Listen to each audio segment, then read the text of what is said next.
Hello friends, आप सभी का मेरे इस यूट्यूब चैनल पर स्वागत करती हूँ।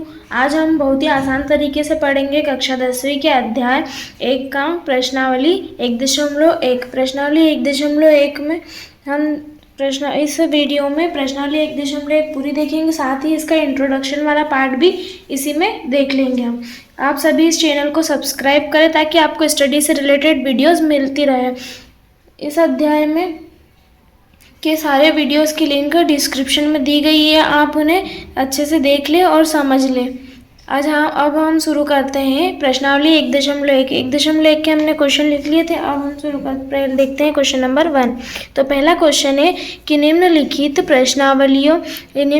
संख्याओं को अभाज्य गुणनखंडों के गुणनफल के रूप में व्यक्त कीजिए। तो क्या बोल रहा है क्वेश्चन कि निम्नलिखित संख्याएं, जो संख्याएं दी गई उनको अभाज्य गुणनखंडों के गुणनफल के रूप में व्यक्त कीजिए। तो हमको अभाज्य गुणनखंड के रूप में व्यक्त करना था। हम इसमें देख लेते कि अभाज्य, पहले उसने क्या बोला, अभाज्य गुणन। तो अभाज्य संख्या और भाज्य संख्या क्या होती है हमें ये पता होना चाहिए। तो हम ये वाला इंट्रोडक्शन जैसे पार्ट देख लेते हैं कि भाज्य संख्याएं और अभाज्य संख्या क्या होती है। तो भाज्य संख्याएं वो होती है, भाज्य संख्या क्या होती है जिनको हम विभाजित कर सकते हैं। तो वो क्या बोलते हैं, हम नॉर्मल भाषा में उसको भाज्य संख्या बोलते हैं। और अभाज्य संख्या किसको बोलते हैं, जिनको हम विभाजित नहीं कर सकते उनको अभाज्य संख्या बोलते हैं। पर जैसे कि हम इसमें देखते हैं मैथ्स में क्या होता है कि भाज्य संख्या उन्हें बोलते हैं जिनको, जैसे कि हमारी भाज्य संख्या 4, 8, ये हमारी भाज्य संख्या 4, 6, 8 ये भाज्य संख्या को हम क्या करते हैं, विभाजित कर सकते हैं। इसको कैसे विभाजित, इसको 2 से भी विभाजित कर सकते हैं, इसको 1 से भी विभाजित कर सकते हैं और 4 से भी विभाजित कर सकते हैं। तो इसके क्या हो जाएंगे, 2 से, 4 से, 1 से, और इससे विभाजित कर सकते हैं। इसको 8 को किसी तरह से 1 से भी विभाजित कर सकते हैं हम, 2 से भी, साथ में 4 से भी और 8 से भी विभाजित कर सकते हैं। इसलिए इसके क्या होंगे गुणज, कितने गुणज बना सकते हैं, 1, 2, 3, इसके 4 गुणज बन सकते हैं। तो इसमें क्या होते हैं, इसमें 2 से अधिक गुणज बन सकते हैं। जो इस भी संख्या के वो क्या होती है, हमारी भाज्य संख्या होती है। हम क्या लिख सकते हैं, इसके 2 से अधिक गुणज होते हैं। तो इसको क्या लिख सकते हैं हम, इसका डेफिनेशन में कि 2 से अधिक गुणज होते हैं वो क्या हमारी होती है, 2 से अधिक गुणज होते हैं उनको क्या बोलते हैं हम, हमारी भाज्य संख्या होती है। और जिसमें अभाज्य संख्या हम क्या बोलते हैं, इसको भाज्य संख्या की डेफिनेशन में, जिसको हम खुद स्वयं से और 1 से तो विभाजित करते हैं, किसी अन्य संख्या से भी कम 1 और दूसरी संख्या से भी विभाजित कर सके, वो हमारी भाज्य संख्या में आती है। जैसे 2 भी हो गया, 6 भी हो गया, 8 भी हो गया, ये हमारी भाज्य संख्या में आती है। जिसमें 2 से अधिक गुणज होती है वो भाज्य संख्या होती है। और अभाज्य संख्या क्या होती है, जैसे हमारी 2 हो गई, 2 और उसके बाद 3, 4, ये 7 भी, हमारे 5 भी, तो ये हमारी क्या होती है, अभाज्य संख्या। अभाज्य संख्या क्यों बोलते हैं इनको, 2 को सिर्फ 1 से हम विभाजित कर सकते हैं और ओनली 2 से, ये 2 ही अभाज्य गुण, इनके गुणज कितने, केवल 2 ही निकल रहे।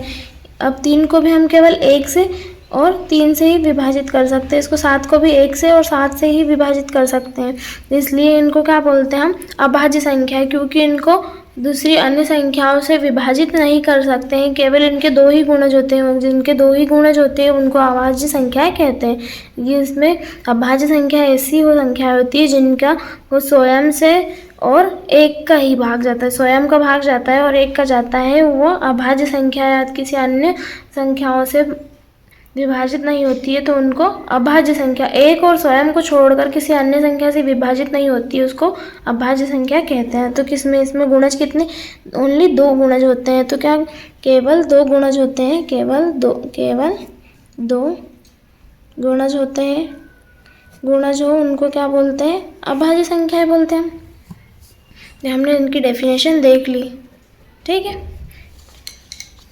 तो इसका पहला क्वेश्चन है कि अभाज्य गुणनखंडों के गुणनफल के रूप में लिखिए। तो हमको इनके अभाज्य गुणनखंड करके अभाज्य गुणनखंडों के रूप में गुणनफलों के रूप में लिखना है। तो हम कैसे लिखेंगे, इनके अभाज्य गुणनखंड करेंगे पहले। तो अभाज्य गुणनखंड 140 का अभाज्य गुणनखंड करेंगे कैसे गुणनखंड करते हैं, ये इस मेथड से हम गुणनखंड करते हैं। इसमें 14 का क्या, 14 का टेबल 2 का क्या, 2 के पहाड़े में 14 आता है, इसलिए 2 से चले जाएगा, 2 साथी 14, 0 ऐसे के साथ, फिर 2 3 6 और 1 बचा तो 2 पंजे 10। फिर इसमें कितने का जाएगा, 5 का चले जाएगा भाग, तो 5 का देंगे, 5 7 35। अब 7 बचा, 7 एकम 7। इसका अभाज्य गुणनखंड हमने किए, इनके रूप में लिखना है तो 140 को हम कैसे लिख सकते हैं, 2 गुणित 5 गुणित 7। इसको 2 कितनी बार है, 2 बार है, तो 2 की घात 2 गुणित 5 गुणित 7। ये हमारा आंसर हो गया। हमने अभाज्य गुणनखंडों के रूप में लिख लिया, गुणनफलों के रूप में लिख लिया। ऐसे हमको सारे क्वेश्चन करने हैं। अब 156 को भी इसी तरीके से करेंगे। 156 को करने के लिए हम उसी मेथड का यूज़ करेंगे। 156 के अभाज्य गुणनखंड करेंगे। ये आपको आते होंगे, 2 का 3 का 5 का रूल तो कम से कम आता ही होगा कि कैसे इनको विभाजित करने की। जब भी लास्ट में 2 4 6 8 0 होता है तो वो 2 के पहाड़े से जैसे 2 से विभाजित हो जाता है पूरी बार। तो 2 साथी 14, 1 बचा तो 2 8 16, फिर 2 से विभाजित हो जाएगा, 2 3 6, 1 बचा, 2 9 18। अब 2 से नहीं होगा, ये 3 से हो जाएगा, 3 एकम 3, 3 3 9, ये कितना आया 13। जब हमारे अभाज्य गुणनखंड हो गए, एक बार डबल से देख लेना, कोई मिस्टेक हो तो बता देना। अब क्या करना है हमको, 156 के अभाज्य गुणनखंड के रूप में 2 गुणित 3 गुणित 13। इसको ऐसे भी लिख सकते, 2 की घात 2 गुणित 3 गुणित 13। ये हमारा हो गया आंसर।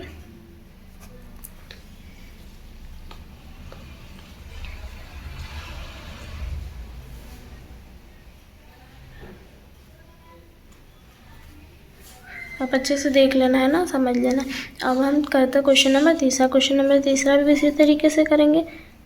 ऐसा करना है हमको, इसके अभाज्य गुणनखंड 38 25 के निकालने। तब क्या करेंगे, इसमें 3 का टेबल जाएगा कि नहीं जाएगा, 3 के टेबल से विभाजित होगा या नहीं होगा। तो 3 एकम 3, 3 दूनी 6 7 8, 3 7 21 और 1 3 के टेबल से चले जाएगा, तो 3 एकम 3। 3 से विभाजित होने के लिए रूल होता है कि इन संख्याओं का योग ऐसी संख्या होना चाहिए वो 3 के पहाड़े में आता हो, वो संख्या आए, तो वो क्या हो जाएगा, 3 के पहाड़े से पूरी बार विभाजित हो जाएगा। तो 3 से विभाजित होने के लिए तो 3 एकम 3, 3 दूनी 6 7 8, 2 बचा, 3 7 21, 21 में से 1 बचे, 22 में से 1 बचा तो 3 5 15, 3 से और चले जाएगा, 3 चौक 12, 3 दूनी 6 7, 3 5 15।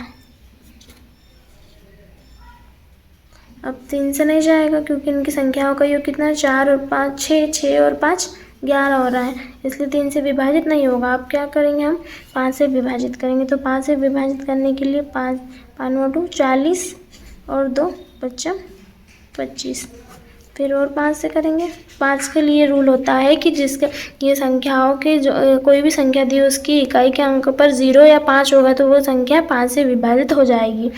ठीक है, ये रूल याद होना चाहिए आपको, तभी आप अच्छे से इजी तरीके से इसको विभाजित कर पाओगे। फिर उसके बाद क्या है हमारा, अब क्या है, इस 5 से विभाजित 5 एकम 5, 3 बज रहे, 5 7 35, ये 17 से हो जाएगा विभाजन। ये हो गया हमारे अभाज्य गुणनखंड के रूप में लिख सकते हैं। 38 25 को हम कैसे लिख सकते हैं, 3 गुणित 3 गुणित 5 गुणित 5 गुणित 17, इस तरीके से लिख सकते हैं। ये हमने लिखा। अब कैसे करना है, इसके 3 2 बार है तो इसको 3 की घात 2 लिख सकते हैं, 5 भी 2 बार है तो 5 की घात 2 गुणित 17, ये हमारा आंसर हो गया। आप कौन सा क्वेश्चन देखना है, क्वेश्चन नंबर चौथा। क्वेश्चन नंबर चौथा भी इसी तरीके से करेंगे हम। यहाँ पर इसका अभाज्य गुणनखंड करके देखते हैं कैसे। 5005, जिसमें 5 के टेबल से देंगे, 5 के पहाड़े से लेंगे, 5 एकम 5 0 0, 5 एकम 5।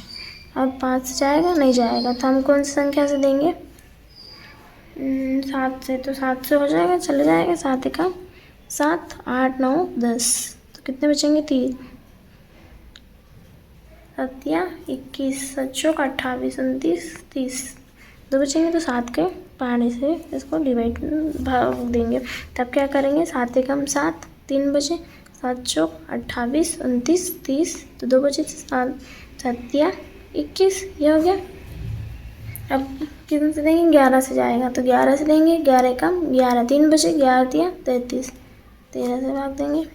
अब ये हो गया हमारा। बस गुणनखंड कर लिया था। हम कैसे लिख सकते हैं 5000 5 को ऐसे लिख सकते हैं 5000 5 बराबर 5 गुणित 7 गुणित 11 गुणित 13।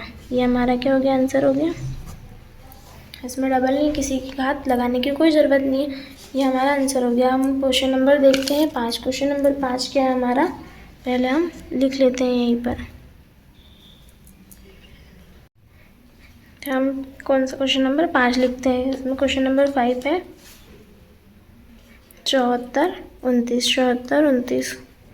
अब क्या करते हैं हम इसके भी अभाज्य गुणनखंड करेंगे। पहले अभाज्य गुणनखंड यहाँ पर कर लेते हैं। 74 29 के अभाज्य गुणन क्या होंगे, इसको रफ कार्य में करके देखना है ना। ये हमारा आंसर ऐसे लिखना।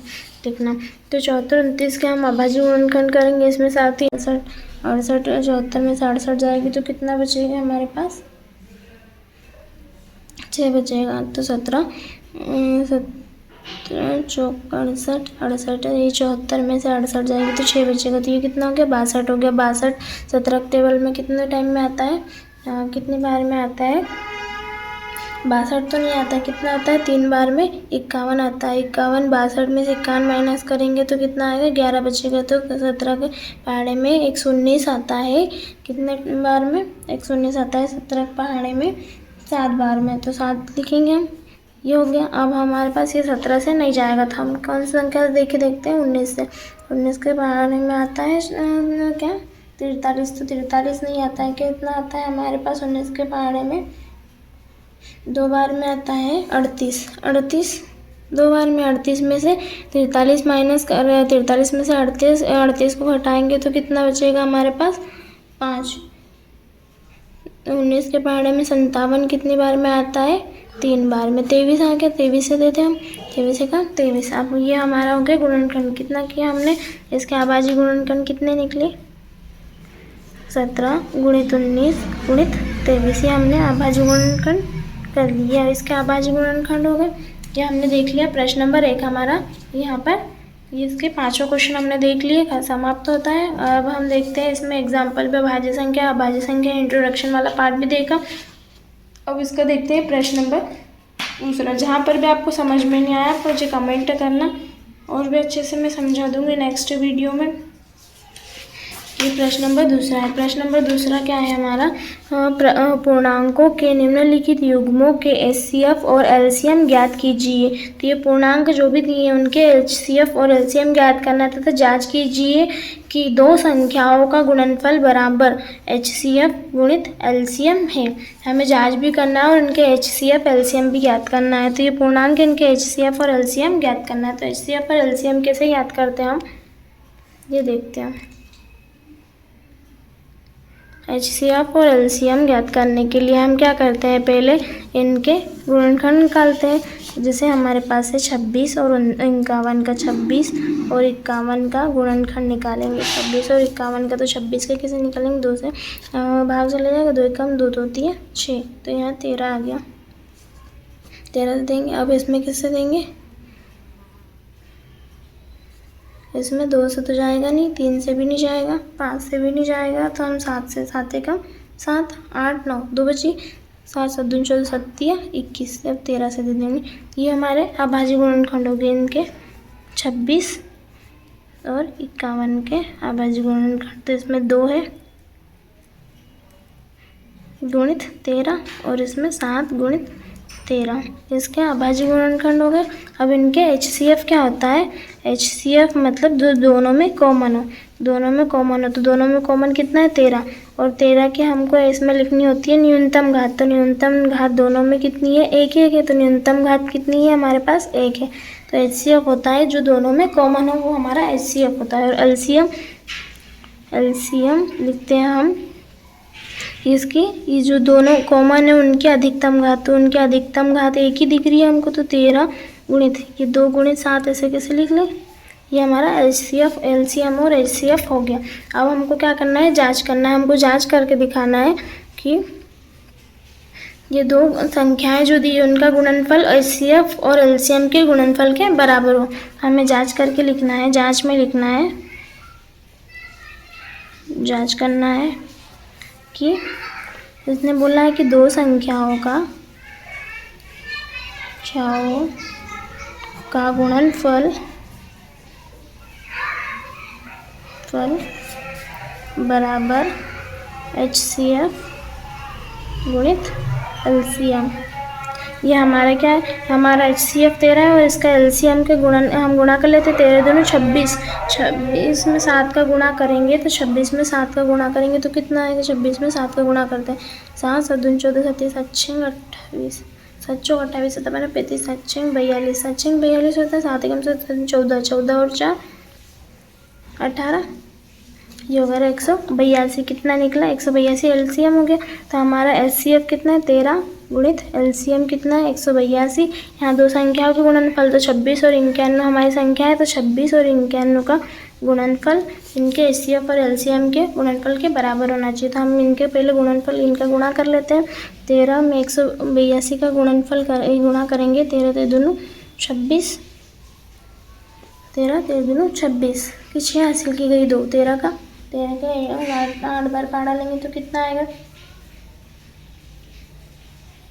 104, 104 और 2 106, 106 का 6। अब यहाँ पर कितना गया 10, 13 कम 13 और 10 23, तो कितना आया 23 66। और इनका गुणनफल 26 में 51 का गुणनफल करेंगे तो कितना होगा, इसमें लिख दें 9 9 6 54 की 4 हासिल की गई 5 9 एकम 9 9 दूनी 18, 18 और 5 19 20 21 22 23 हो रहा।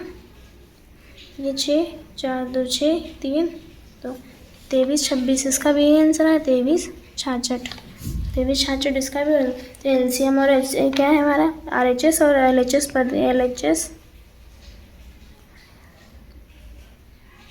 ये RHS दोनों लेफ्ट हैंड साइड और राइट हैंड साइड हमारा कितना है इक्वल है।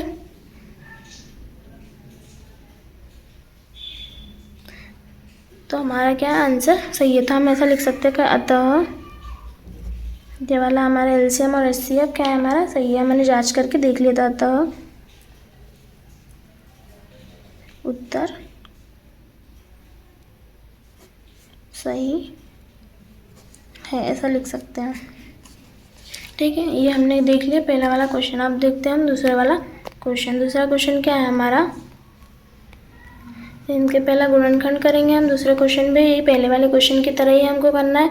तो पहले वाले क्वेश्चन की तरह हमको भी दूसरा वाला क्वेश्चन भी करना है। तो पहले वाला क्वेश्चन की तरह देखेंगे 510 का गुणनफल करेंगे पहले। तो 510 का गुणनफल और यहाँ पर 92 का गुणनफल, ये है अभाज्य गुणनखंड देखेंगे। तो ये क्या होंगे, 2 से करें पहले, 2 दूनी 4, 2 पंजे 10, एक बचा 2 पंजे 10।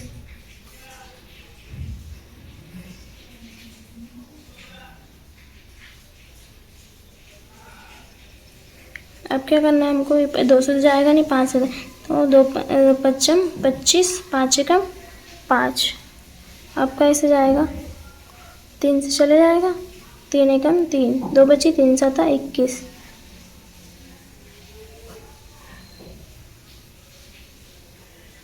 या अब हम 17 से देंगे, 17 एकम 17। ये हो गया हमारा अभाज्य गुणनखंड कर लिया। अब हम 92 के भी करेंगे। 2 2 8 2 चौक 8, एक बचा 2 6 12, 2 दूनी 4, 2 3 6, 23 से दे दें, 23 एकम 23। तो ये हमारे अभाज्य गुणनखंड कर लिए। 510 का आया। HCF हमको पहले याद करना है। 510 के 2 गुणित 5, पहले 5 से दे दिया हमने, 2 गुणित 5 गुणित, इसे जमा के लिए 2 गुणित 3 गुणित 5 गुणित 17 ये हो गया। और यहाँ पर 92 के कितने हो गए, 2 गुणित 23।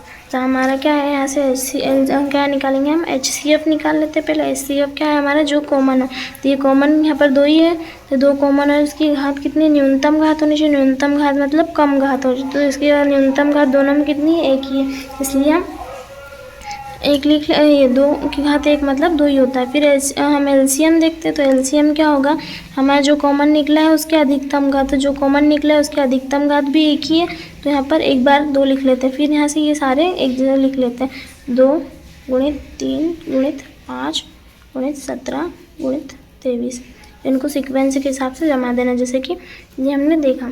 ये हमारा HCF और LCM निकाल लिया। अब हमको जांच करनी है, जांच करने के लिए वही हमारी मेथड है, दो संख्याओं का गुणनफल, दो संख्याओं का गुणनफल करेंगे। दो संख्याओं का गुणनफल बराबर HCF गुणित LCM। यही इनका, हम LCM का गुणा भी कर लेते, दो दोनों 4, 4 में 3 का गुणा करेंगे, 4 4 12 12 12 पंजे 60, 12 पंजे 60, 60 में 17 का गुणा करते हैं, 17 का गुणा करेंगे 60 में, तो कितना आएगा, हम यहाँ देखते हैं। 17 का गुणा करते हैं, एक रफ पेज में कर लेना, हम इस रफ पेज में करते हैं। 17 का गुणा करते हैं 60 में, 17 का 60 में गुणा करते हैं, 60 का 0 के सही, 6 कम 6 6 6 7 42, 6 कम 6 4 10, ये हुआ। अब और किस में गुणा करना है हमको, 23 का गुणा करना है, गुणित 23, 23 नम सुन 3 3 दून 6, 3 एकम 3, 0 2 दून 4, 0 2 एकम 2, 0 6 4 3 2, ये हो गया हमारा। इनके गुणित से हमारा LCM कितना है, 13 23 4 60, ये हुआ हमारा LCM। तो हमारा HCF कितना है, ये दो संख्याओं का पहले गुणनफल करते हैं, तो 510 गुणित 92 बराबर HCF कितना है, 2 गुणित 23,460 है, ये हमने लिखा। अब इनका गुणनफल करते हैं, तो 510 में 92 का, 510 में 92 का गुणा करते हैं, तो कितना आएगा हमारे पास, 200 नमसून 2 एकम 2 2 पंजे 10 गुणित 900 नमसून 9 एकम 9 नापा 45, 0 2 9 5 और 1 6 4, ये हुआ हमारा गुणन, हमने गुणा किया। ये हमारा आंसर इनका क्या आ रहा है, गुणा करने पर 46,940। अब इसका भी गुणा कर लेते हैं, ये जो सही नंबर दिया उसमें 2 का गुणा कर लेते हैं, तो 2 का गुणा इसमें कर लेते हैं, 0 6 6 दून 12 4 दून 8 और 1 9, 3 दून 6 2 दून 4, तो ये भी वही आंसर हमारा सेम आ गया, 46,920। हमारा LCM क्या RHS और LHS पर क्या है, समान है, इसलिए हमारा आंसर सही है। तो हमारा उत्तर बिल्कुल सही है, हम लिख सकते हैं कि हमारा उत्तर सही है, अतः उत्तर सही है, ऐसा लिख लेना एक लाइन नीचे। फिर हम देखते हैं क्वेश्चन नंबर 3। क्वेश्चन नंबर 3 भी इसी तरीके से देखेंगे। मैं आशा करती हूँ आपको ये क्वेश्चन समझ में आ रहे होंगे, और जहाँ पर भी डाउट है मुझे कमेंट कर देना, मैं आपको अच्छे से और कमेंट में समझा दूंगी कि जहाँ भी डाउट आए तो। अब क्वेश्चन नंबर 3 देखते हैं। क्वेश्चन नंबर 3 है हमारा,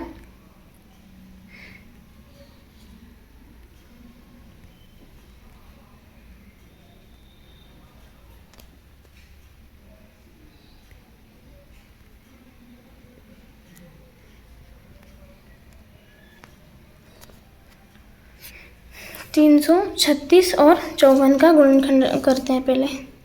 336 और 54 का गुणनखंड करते हैं, तो 336 और 54 का गुणनखंड करने पर क्या मिल रहा है हमको, कैसे करेंगे, 2 से पहले करेंगे, 2 एकम 2 2 6 12 13 2 8 16 2 8 16 2 चौक 8 2 चौक 8 2 दून 4 2 दून 4 2 एकम 2 3 7 21 7 एकम 7, ये आ गया।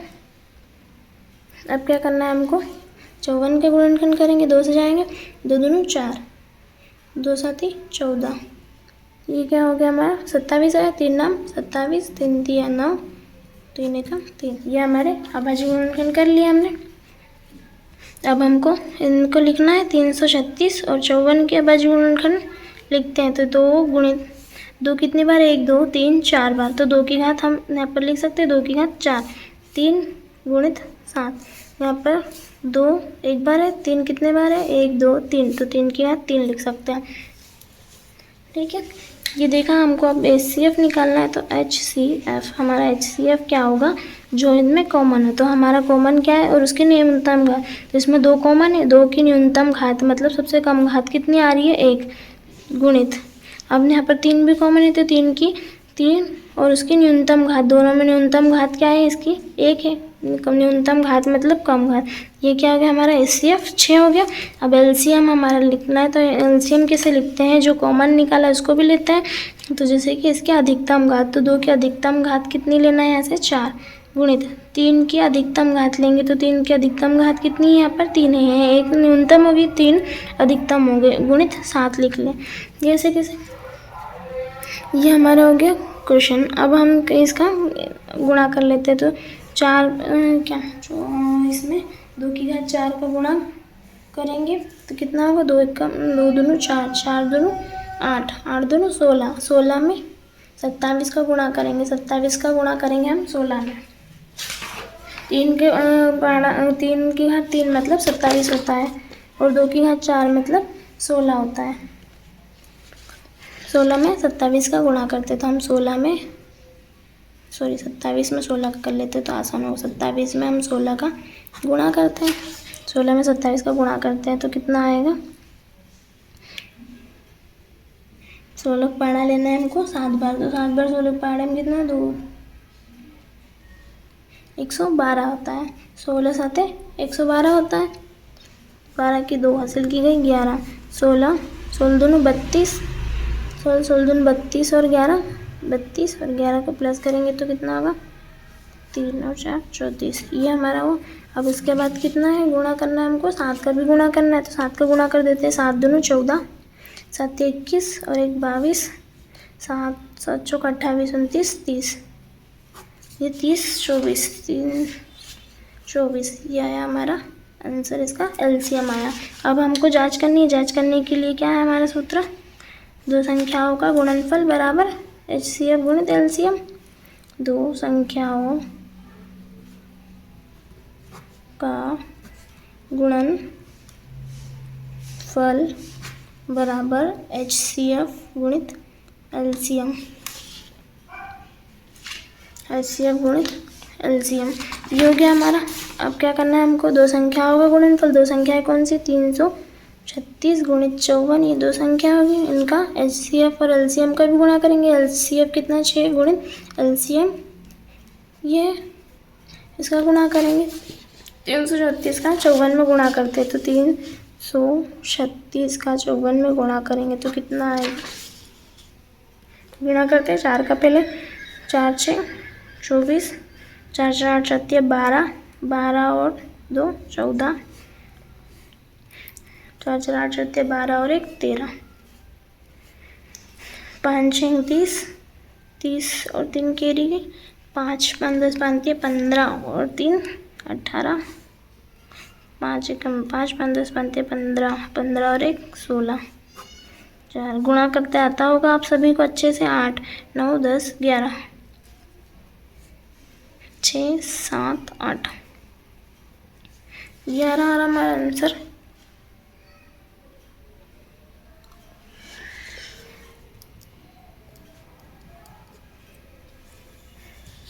इस पर डबल से चेक कर लेना हमने सही जोड़ा है,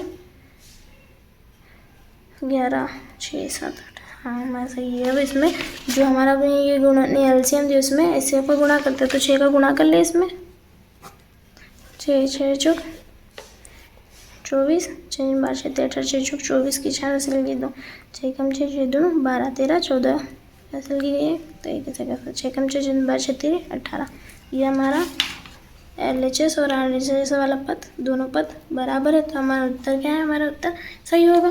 तो हम लिख सकते हैं एक लाइन आता हमारा आंसर सही है, उत्तर सही है। तो हमारा ये क्वेश्चन 3 देख लिया हमने, ये क्वेश्चन 3 तक देखा।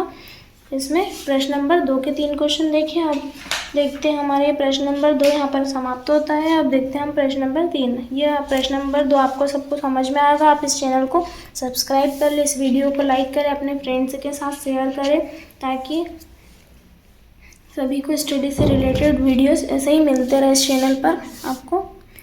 अब हम देखते हैं प्रश्न नंबर 3। प्रश्न नंबर 3 हमने लिख लिया है।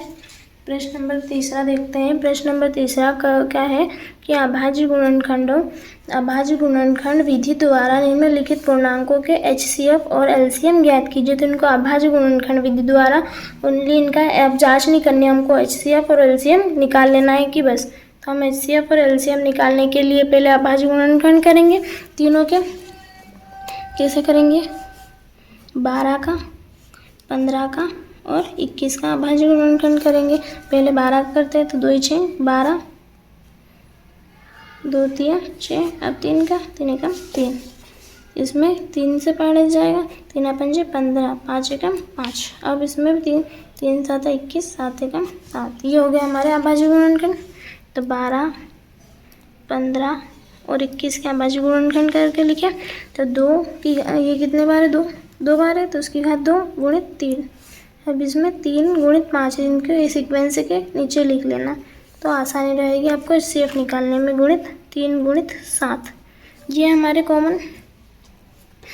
कॉमन क्या दिख रहा है? HCF निकालने के लिए हम देखते हैं उभयनिष्ठ को वाला कौन सा है? उभयनिष्ठ यहाँ पर 3 है। 3 की न्यूनतम घात भी कितनी है? 1 है। तीनों में 1 ही है न्यूनतम घात, इसलिए 1। अब हमको LCM लेना है। LCM लेने के लिए क्या देखेंगे? 2 की घात 2, ऐसे कैसे? अब 3 उभयनिष्ठ निकाला, इसके अधिकतम घात, इसमें अधिकतम घात भी 3 की 1 ही है। 5 ऐसे कैसे? 7 ऐसे कैसे? ये हो गया हमारा HCF और LCM।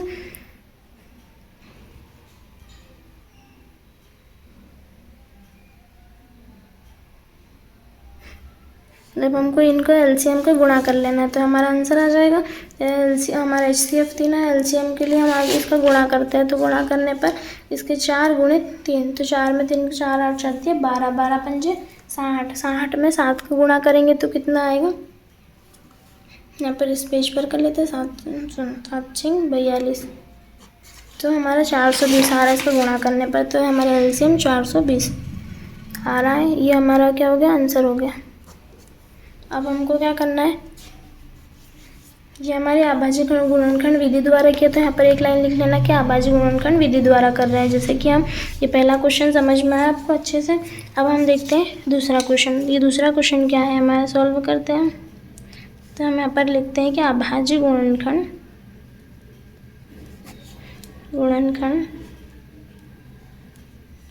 विधि द्वारा, अभाज्य गुणनखंड विधि द्वारा हम ये क्वेश्चन कर रहे हैं। सारे में ऐसे एक लाइन लिख लेना। अब हमको क्या करना है? 17, 21 और 29 के गुणनखंड करना है। 17, 23 और 29 के। इसका 17 से ही जाएगा, 17 एकम 17। इसमें भी 23 का ही जाएगा, 23 एकम 23 और 29 में भी 29 का ही जाएगा। तो ये क्या हो गया हमारे अभाज्य गुणनखंड? 17, 23 और 29 के अभाज्य गुणनखंड लिख लेते। 17 का 17, 23 और 29। इसमें HCF कुछ नहीं है, तो हम HCF इनके गुणा में 1 लिख सकते हैं।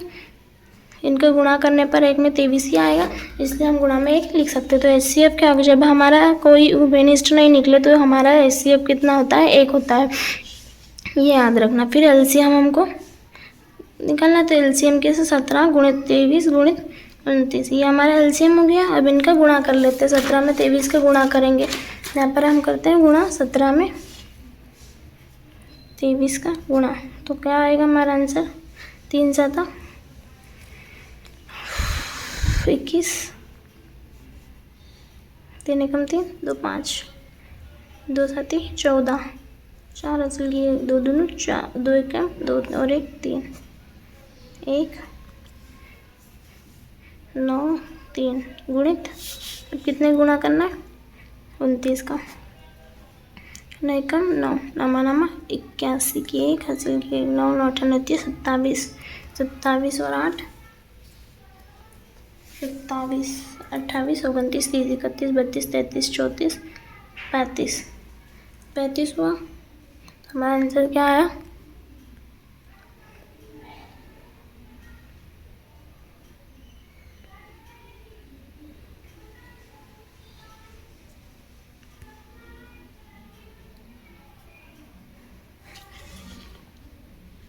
35 19, ये हमारा आंसर हो गया। HCF और LCM हमने निकाल दिए, कौन सी, अभाज्य गुणनखंड विधि द्वारा। अब हम देखते हैं क्वेश्चन नंबर तीसरा। क्वेश्चन नंबर तीसरा क्या है हमारा, इसमें भी 8 9 और 25 के गुणनखंड करेंगे हम। 8 9 और 25 के गुणनखंड करेंगे। तो 8 का गुणनखंड करने पर 2 दूनी 4, 2 दूनी 4, 2 चौक 8, 2 दूनी 4 और 2 एकम 2। आप 3 के टेबल से देंगे, 3 तिया 9, 3 एकम 3, 29 कौन से पहाड़े में आते, 25 है। तो यहाँ पर 5 देंगे, 5 25, 5 एकम 5। यह हमको अभाज्य गुणनखंड करना है इसके। ये कर लिया हमने 8 का, 9 का और 25 का। आप कैसे लिखेंगे, 2 की घात 3 लिख सकते हैं हम। इसमें 3 की घात 2 लिख देंगे और 5 की घात 2। इसमें भी अभाज्य गुणनखंड में इनके उभयनिष्ठ। अब HCF देखते, तो HCF क्या है हमारा, उभयनिष्ठ। इसमें कुछ नहीं है, उभयनिष्ठ जब हमारा कुछ नहीं हो तो हम क्या लिख सकते हैं वहाँ पर, HCF में 1 लिख सकते हैं, क्योंकि गुणा में 1 होता है। ये हो गया। अब हमारा LCM निकालते हैं। तो LCM क्या है हमारा, 2 की घात 3 गुणित 3 की घात 2 गुणित 5 की घात 2। ये हमारा LCM है। अब हम गुणा करके निकाल लेते, 2 की घात 3 मतलब 8, 8 गुणित 3 की घात 3 मतलब 9, 8 9 72, 72 और 2 की घात 5 मतलब 25। तो ये 72 में 25 का गुणा करके हमारा LCM निकलेगा। 72 में 25 का, तो 5 दूनी 10, 7 अपना 35, 35 और 1 36, 2 दूनी 4, 7 दूनी 14, 0 6 4 10, 4 3 7 8 और 1। हमारा कितना आंसर है, 1800। ये हो गया हमारा आंसर।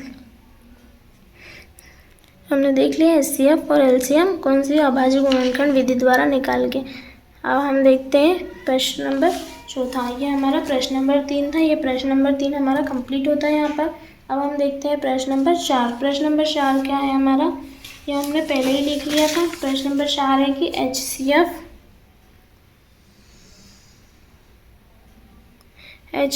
306 और 657 बराबर 9 दिया है। तो ये हमारा HCF दो संख्याओं का HCF 9 दिया है। LCM इसका ज्ञात करना है। HCF दिया है और LCM ज्ञात करना है। तो हमको क्या करना है, हमारी प्रथम संख्या कौन सी है, सॉल्व करके लिखते हैं। हमको क्या क्या दिया है ये लिखते हैं पहले। क्वेश्चन में से पहले लिखते हैं कि दिया है क्या है, प्रथम संख्या बराबर 306 है और द्वितीय संख्या बराबर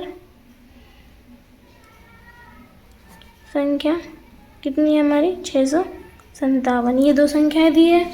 अब इनका हमको पता है कि हम जानते हैं कि दो संख्याओं का गुणनफल बराबर HCF गुणित LCM होता है। तो हम ऐसा लिख सकते हैं, दो संख्याओं, अभी हमने आगे इसके क्वेश्चन किए, तो दो संख्याओं का गुणनफल बराबर HCF गुणित LCM। अब उसने हमको क्या दिया है, ये हमको HCF भी दिया है ना, उसने HCF कितना दिया है, 9 दिया है। और LCM हमको यहाँ पर LCM ज्ञात करना है। हमको LCM ज्ञात करने के लिए ये सूत्र के प्रयोग करके लिखेंगे। तो हमारे दो संख्याओं का गुणनफल करेंगे, 306 गुणित 657, ये गुणनफल करेंगे। और HCF हमारा दिया है 9 गुणित LCM, ऐसा कैसा, हमको क्योंकि ज्ञात करना है, ये लिख लिया। अब इनका गुणा कर लेते हैं। हम इस पेज पर गुणा करते हैं इनका। 306 का गुणा करेंगे हम 657 में, 306 का गुणा करेंगे तो कितना होगा, 6 7 42, 6 5 30 और 4 34, 6 36 37 38 39, 6 36 और 3 39, 0 ऐसा कैसा लिख दो। फिर 3 7 21, असल की गई 2, 3 पंज 15, 16, 17, एक गया असल की 6 18 और एक 19, 2 4 10, 7 3 10 और एक 11, ये 10, ये हमारा आंसर आया।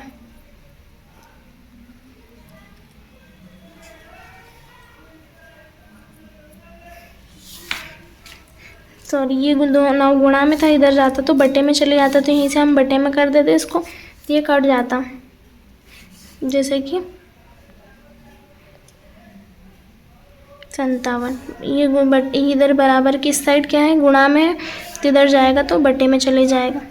और इधर क्या बचेगा, एलसीएम बचेगा ओनली। ये हमारा 9 से हम डिवाइड करेंगे इसको, 9 एकम 9, 9 9 दूनी 18 होती है 27, 28 29 30, 3 बचा, 9 चौक 36, तो ये 34 बार में। अब हम किसका गुणा करेंगे, 34 में 657 का गुणा कर देंगे, तो हमारा एलसीएम आ जाएगा। इस पेज पर करते हैं हम गुणा, इसमें 657 में 34 का गुणा करते हैं, तो 34 का गुणा करने पर हमको क्या मिलेगा,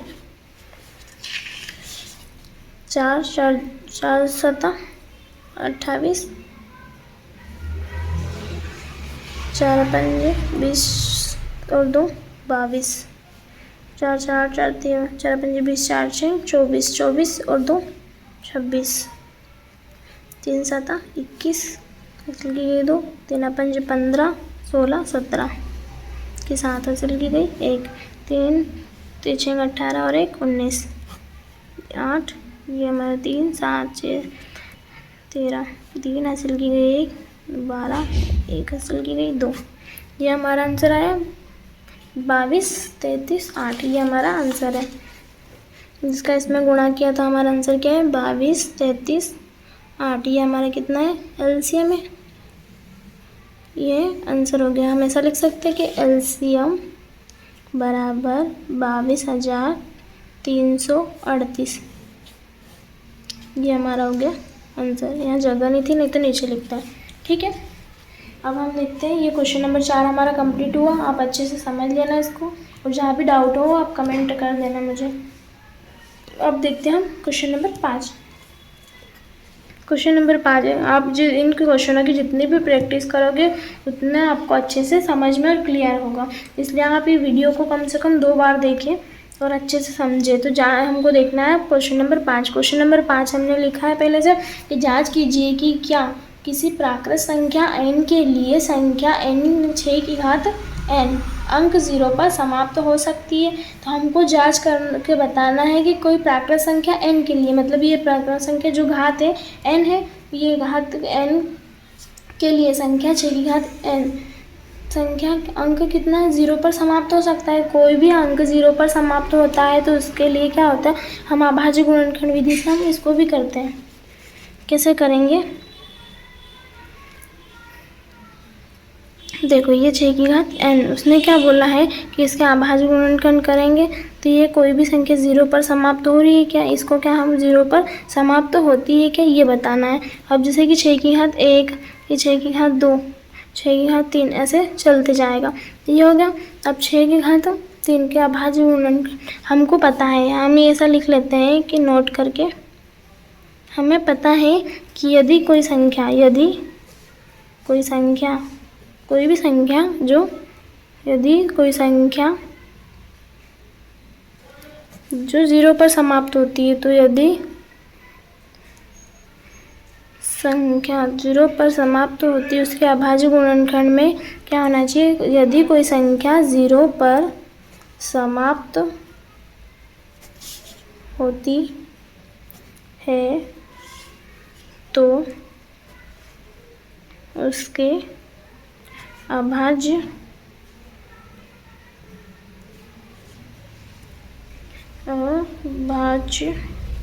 गुणनखंड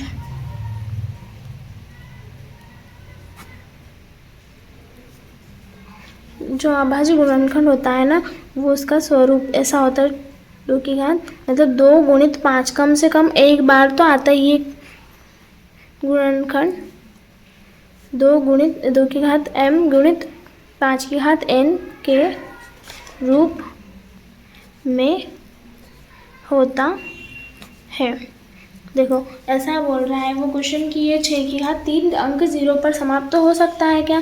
तो हमारे पास इस 0 पर समाप्त होने के लिए कोई भी संख्या जो 0 पर समाप्त होती है उसके अभाज्य गुणनखंड में क्या होता है कि 2 गुणित 5 कम से कम एक बार उसके अभाज्य गुणनखंड में आता है तो वो 0 पर समाप्त होगी। तो इसके अभाज्य गुणनखंड करते हैं। अब हम 6 की घात n तो 6 के अभाज्य गुणनखंड करेंगे। जब हम 6 के अभाज्य गुणनखंड करेंगे तो ये क्या होगा 2 3 6 और 3।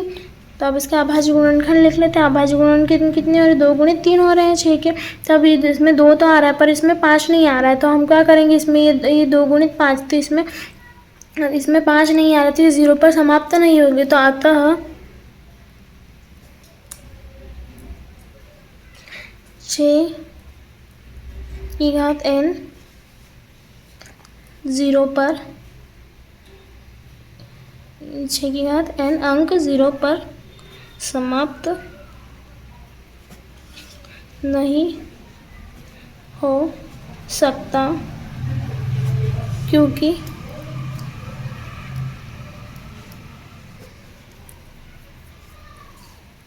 इसके अभाज्य गुणनखंड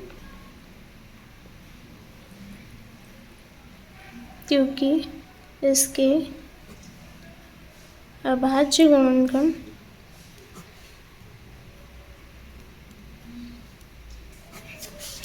2 गुणित m गुणित 2 की घात m गुणित 5 की घात m के रूप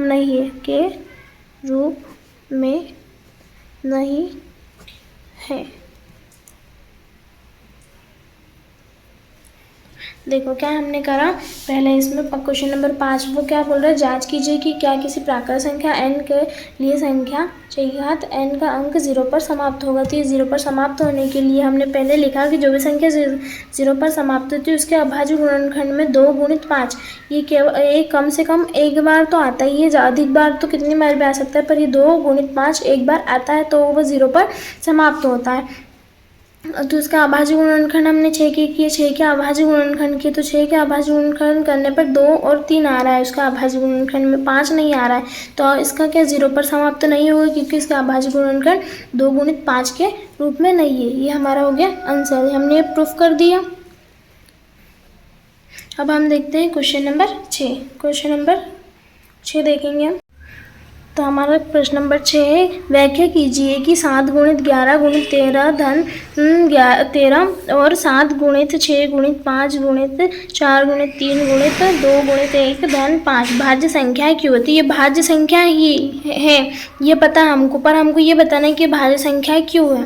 तो ये भाज्य संख्या क्यों है कोई भी संख्या जो भाज्य होती है हमने उसकी डेफिनेशन पहले ही पढ़ी थी कि जो भाज्य संख्या होती है उनके 2 से अधिक गुणज होते हैं तो इसलिए वो भाज्य संख्याएं होती है। तो इसमें भी हमारे पास देखना है हमको। तो ये क्या हमारी पहली संख्या लिखते 7 गुणित 11 गुणित 13 धन 13। इसमें से हम पहले उभयनिष्ठ निकालते हैं। इसमें से उभयनिष्ठ इस संख्या में से और इस संख्या में से उभयनिष्ठ कितना निकलेगा 13 निकाल लेते हैं। अंदर क्या बचेगा 7 गुणित 11 गुणित 1 धन 13 13 तो निकाल लिए तो क्या बचेगा अंदर 1 बचेगा 13 की जगह ये बचा। हमने ये उभयनिष्ठ निकाले। अब ये उभयनिष्ठ निकालने के बाद हमको कितने दिख रहे हैं ये 13 एक संख्या बन गई। अब इस संख्या का क्या करेंगे गुणा कर लेते हैं। तो 777 77 में का गुणा करेंगे तो 77 ही होगा 77 1 78 हो गया 78 गुणित 1 तो रहता है। तो ये इसमें कितने हैं अभाज्य गुणनखंड में ये इसके गुणज कितने 1 2 और 3 ये प्रथम गुणज ये द्वितीय गुणज हो गया और ये तृतीय वाला। तो ये क्या होंगे हमारे 3 गुणज थे इसलिए इसमें 2 से अधिक गुणज होंगे तो वो भाज्य संख्या होती है। इसमें 3 गुणज इसलिए भाज्य संख्या होगी। अब हमको क्या करना है ऐसा हमका 2 से अधिक गुणज होते हैं तो ये भाज्य संख्या होगी। तो हम ऐसा लिख सकते हैं कि जो कि संख्या ऐसा लिख सकते हैं कि चूँकि संख्या के ये जो संख्या है संख्या के 2 से अधिक गुणज है, इसलिए यह भाज्य संख्या है। अब दूसरी वाली संख्या को भी इसी तरीके से चेक कर लेते हैं। तो दूसरी संख्या क्या है? 7 × 6 × 5 × 4 × 3 × 2 × 1 धन 5। इसमें से और इसमें से कॉमन निकालने, तो इसमें 5 है, इसमें भी 5 है, तो इसमें 5 कॉमन निकालते। 5 कॉमन निकालेंगे तो अंदर कितना बचेगा? 7 6, इसमें 4 × 3 × 2 × 1 धन, यहाँ से 5 निकल गए तो यहाँ पर कितना बचा? 1। ये कॉमन निकाल लिया हमने यहाँ से। अब कॉमन निकालने के बाद इनका गुणा कर लेते हैं। ये 5 ऐसे कैसे रहने देते हैं, अंदर क्या बचेगा इसका गुणा करके लिख लेते हैं। तो अंदर गुणा पर 7 6 42, 7 6 42, 42 में 4 का गुणा करेंगे, 42 में 4 का गुणा करेंगे तो 4 2 8, 4 एकम 4 48,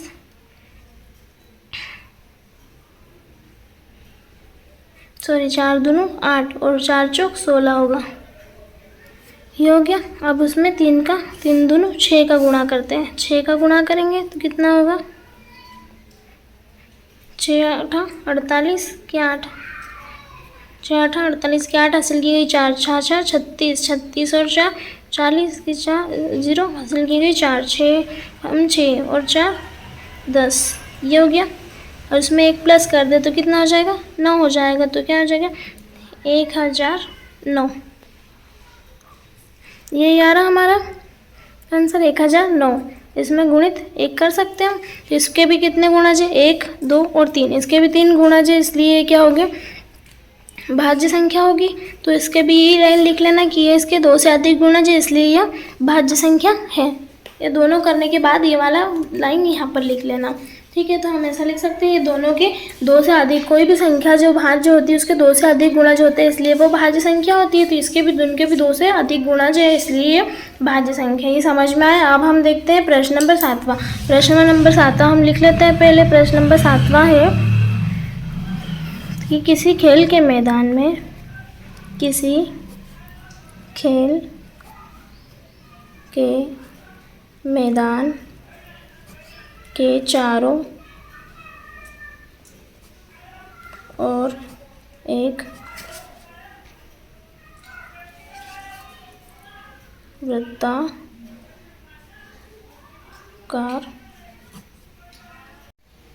जब हम हमने क्वेश्चन प्रश्न नंबर 7 पर लिख लिया। ये हमारा 7वां क्वेश्चन है कि किसी खेल के मैदान के चारों ओर एक वृत्ताकार पथ है। किसी खेल का मैदान है, इसके चारों ओर वृत्ताकार पथ है। इस मैदान का एक चक्कर लगाने में सोनिया को 18 मिनट लगते हैं, जबकि इसी मैदान का चक्कर लगाने में रवि को 12 मिनट लगते हैं। तो हम पहले बना लेते हैं कि कोई सा खेल के मैदान का वृत्ताकार पथ है। जैसे ये खेल का मैदान है, ये खेल के मैदान का वृत्ताकार पथ है। ये वृत्ताकार पथ है जिसमें इसमें ये वृत्ताकार पथ बन गया, ये पथ है। तो इस मैदान का चक्कर लगाने में सोनिया एक लड़की है, तो सोनिया को यहाँ के इसका चक्कर लगाने में कितने मिनट लगते हैं? 18 मिनट लगते हैं। और उसी खेल के मैदान का, जबकि इसी खेल के मैदान का चक्कर लगाने में रवि कोई लड़का है, तो रवि को कितने मिनट लगते हैं? रवि को 12 मिनट लगते हैं। 12 मिनट लगते। तो मान लीजिए वे दोनों एक ही स्थान से, मतलब कोई भी दोनों एक ही स्थान से चलना प्रारंभ करें और एक ही दिशा में चलना प्रारंभ करते हैं, प्रारंभ करके एक ही दिशा में चलते हैं, तो कितने समय बाद पुनः प्रारंभिक स्थान में मिलेंगे। अब उनके क्या है, जो टाइमिंग है उनमें डिफरेंस है, तो वो चक्कर लगाते जाएंगे तो एक ऐसा समय आएगा जब वो कहीं, मतलब एक समय आएगा जहाँ पर वो एक ही स्थान पर मिलेंगे। तो वो पूछ रहा है कि वो कितने समय बाद पुनः एक ही स्थान पर, किसी भी एक स्थान पर, एक पॉइंट पर दोनों एक साथ मिलेंगे। तो हमको सबसे पहले कम समय में बताना है, तो कम समय में बताना है तो हमको क्या बोलना है? न्यूनतम समय के लिए, हम कम समय के लिए क्या करते हैं? एलसीएम निकालते हैं। तो हम यहाँ पर याद रखना, आप नोट करके लिख लेना कि हम कम समय के लिए क्या करते हैं? कम समय के लिए हम एलसीएम निकालते हैं। जहाँ पर भी कम समय का नाम आता है तो वहाँ उसके सेंस में हम निकालते हैं एलसीएम, और अधिक के लिए निकालते हैं हम एचसीएफ। तो हमारे यहाँ पर कम समय का हमको अनुभव हो रहा है तो हम एलसीएम निकालेंगे। तो इसका एलसीएम निकालते हैं, तो किसका? 18 और 12 का एलसीएम निकालेंगे। तो 12 और 18 का एलसीएम निकालते तो 2 2 चौक 2 6 12, फिर 2 3 6, 3 1 3, ये एलसीएम, फिर 2 9 18, 3 3 9, 3 1 3, इसके 12 और 18 का हमने एलसीएम निकाला। ये हम निकालते हैं अभाज्य गुणनखंड के लिए किए, ये लिखते हैं 2 गुणित 3 गुणित 3, जिसको ऐसे भी लिख सकते हैं 2 की घात 3, 2 की घात 2 गुणित 3, और इसमें 2 गुणित 3 की घात 2, ये लिखा हमने ऐसा।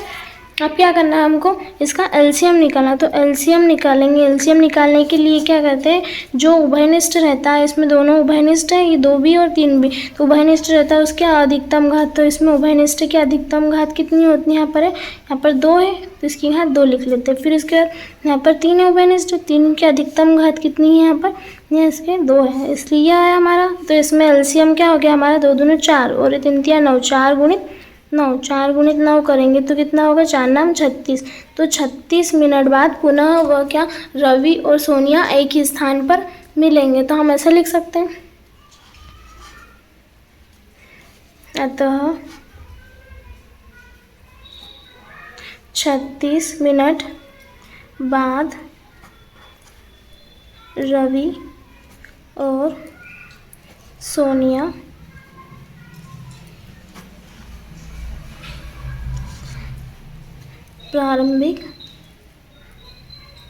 प्रारंभिक स्थान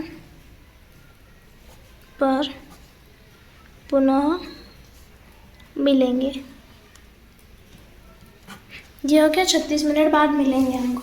ये क्वेश्चन को हम ऐसे कर सकते हैं। हमको ये प्रश्न नंबर 7वां ये एमपी क्वेश्चन है, ये प्रश्न नंबर 6वां भी आता है क्वेश्चन में, ये हमारे एग्जामों में, इसलिए आप अच्छे से इस प्रश्नावली को देख लेना। ये प्रश्नावली 1.1 हमारी इस प्रश्न नंबर 7 के साथ यहाँ पर समाप्त होती है। आप इस चैनल को सब्सक्राइब करें ताकि ऐसे स्टडी से रिलेटेड वीडियोस मिलते रहे आपको।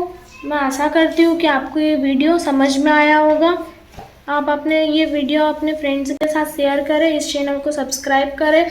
अपने सारे वीडियोस की लिंक डिस्क्रिप्शन में दी गई है, उनको अच्छे से देख लें और समझ लें। इस चैनल को सब्सक्राइब करें। हम मिलते हैं नेक्स्ट वीडियो में, ठीक है। Thank you friends.